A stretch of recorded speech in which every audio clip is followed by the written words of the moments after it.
قومی air line کی جانب سے ملتان کے لیے 2 نئی ڈائریکٹ فلائٹ کا آغاز کر دیا گیا، جبکہ پشاور کے لیے ہفتے میں 4 فلائٹ کے ذریعے مسافروں کی میزبانی کرے گی۔ دارالحکومت ریاض میں پاکستان ایئر لائن کے منیجر فہیم رضا نے میڈیا سے گفتگو کرتے ہوئے بتایا کہ قومی ایئر لائن کی جانب سے سعودی عرب میں مقیم خصوصاً اہل ریاض کے لیے ملتان اور پشاور کے لیے ہفتے میں 2 نئی فلائٹ کا آغاز کر دیا گیا ہے، جس میں 2 نئی ڈائریکٹ فلائٹس ملتان جبکہ پشاور کے لیے 2 مزید پروازوں کو بڑھا کر ہفتے میں 4 پروازیں کر دی۔ ہماری مینجمنٹ نے 2 نئی فلائٹیں فرام ملتان انٹروڈیوس کرائی ہیں۔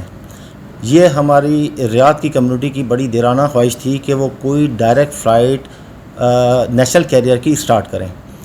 تو اس دفعہ اس اسکیجول کے اندر ہماری مینجمنٹ نے اس کمیونٹی کو مد نظر رکھتے ہوئے 2 فلائٹیں ہمیں دی ہیں ملتان کی، جو کہ ویکلی وینسڈے اور سنڈے کو آپریٹ کریں گی۔ اس کے ساتھ ساتھ ہماری یہاں پہ جو کمیونٹی ہے اس کی ریکوائرمنٹ تھی ٹو پشاور، تو اس کو مد نظر رکھتے ہوئے ہی بھی مینجمنٹ نے 2 فلائٹوں سے 4 فلائٹیں ویکلی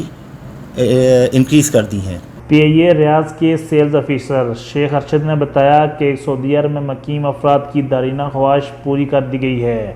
اور آئندہ بھی ہم مزید بہتری لانے کی کوشش کر رہے ہیں تاکہ پاکستانی مسافروں کی بڑی تعداد قومی ایئر لائن سے سفر کو یقینی بنا۔ پی اے کے بزنس میں بہتری آئی ہے، چونکہ میجارٹی جو ہماری کمیونٹی کی ہے وہ پی اے سے ٹریول کرنا چاہتی ہے۔